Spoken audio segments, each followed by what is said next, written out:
Tonight, more than a week after a body was found inside an impounded Tesla registered to the singer who goes by the stage name David, Los Angeles investigators identifying the remains as 15-year-old Celeste Rivas. A parked car, a tow yard call, and inside the trunk, a life that should never have been taken.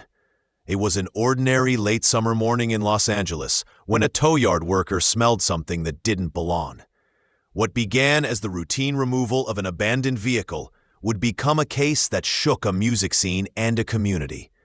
Inside the front trunk of a Tesla, a car registered to rising singer D4, city workers found what no one should ever find: human remains. The body was in an advanced state of decomposition. For investigators and for the family who had been waiting, it was a devastating confirmation. The girl found inside the car was identified as 15-year-old Celeste Rivas Hernandez, reported missing from Lake Elsinore in April 2024. Police towed the car.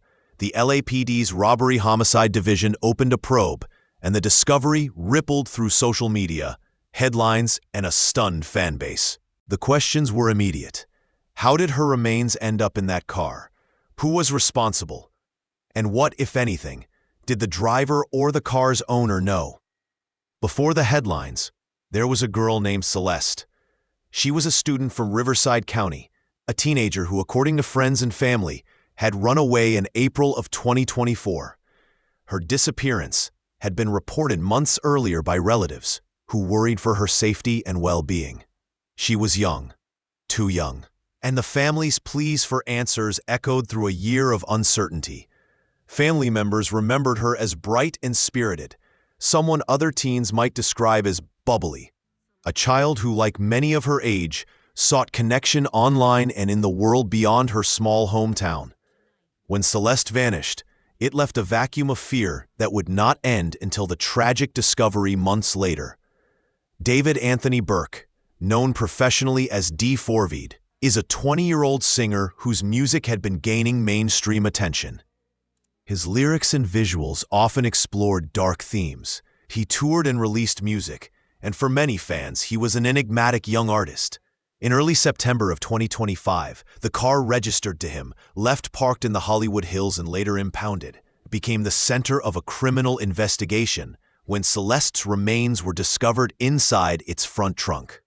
The discovery forced a collision of two worlds: a missing person case from a Riverside County town, and the sudden frantic spotlight on a musician whose art often flirted with violent imagery.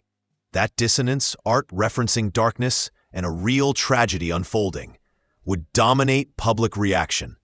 On the day the car was towed, a tow yard employee reported a foul odor. LAPD officers responded. What they found prompted an immediate escalation: human remains in the Tesla's frunk, wrapped and concealed. The coroner later described the remains as severely decomposed, suggesting the person had been deceased for weeks before the car was impounded.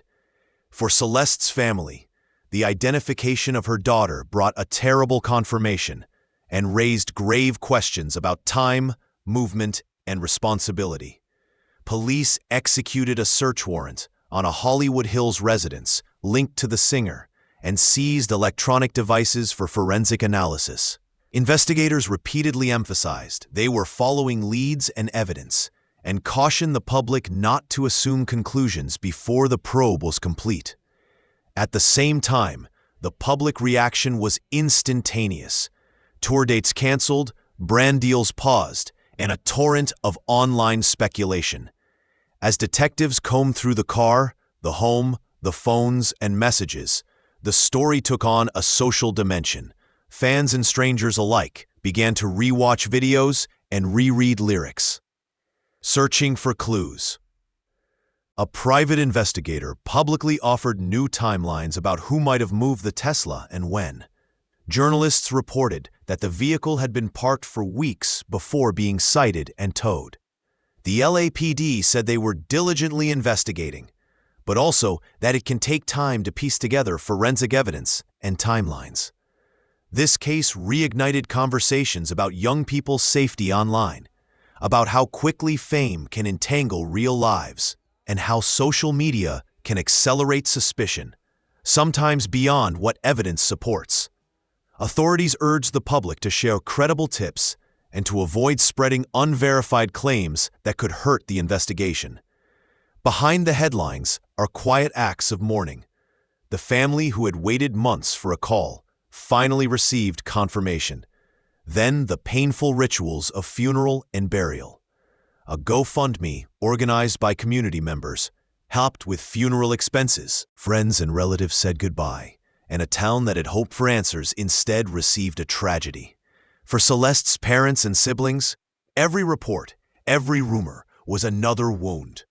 Meanwhile, the singer canceled U.S. shows and withdrew from the spotlight. Brands with promotional ties paused campaigns. Legal teams and representatives began to field questions that once would have been about music and performance. Now, they were about evidence, timelines, and the duty of investigators to establish facts. We live in an age where art imitates life, and sometimes life is darker than any music video. The public is hungry for answers, but this hunger can morph into something dangerous: trial by social media. We must remember the difference between suspicion and proof. If you watch the videos and read the comments, you'll feel the anguish and the rage, a public demand for justice. That demand is legitimate, but justice can only be served by evidence, procedure, and care for the truth. The LAPD's Robbery Homicide Division continues to piece together the timeline and analyze forensic results. For Celeste's family, evidence is their path to answers. For the public, the truth must be handled with patience and care. What we know: a young girl who had been missing since April 2024 was found in a car registered to a well-known musician. Her identity was confirmed by the medical examiner. Investigators towed a vehicle, executed warrants, and seized items for analysis. The discovery triggered searches, interviews, and public scrutiny. What we don't yet know: who is legally responsible, exactly when and how she died, and every movement that led to that car being where it was. Investigations take time.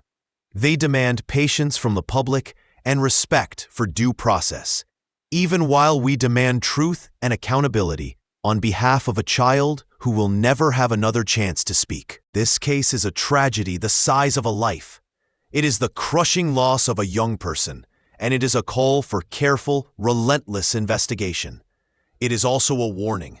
Fame can be a spotlight, but that light can cast long, destructive shadows when lives intersect with power and visibility. If you have information that could help, contact the LAPD or LA Crime Stoppers. If you're watching from afar, remember this: behind every headline is a family that will wake up tomorrow and still be living with the hole left behind. Let our urgency for answers be matched by our responsibility to the facts. Celeste's silence cannot be turned into rumor. Let it instead demand answers from investigators, from institutions, and from all of us.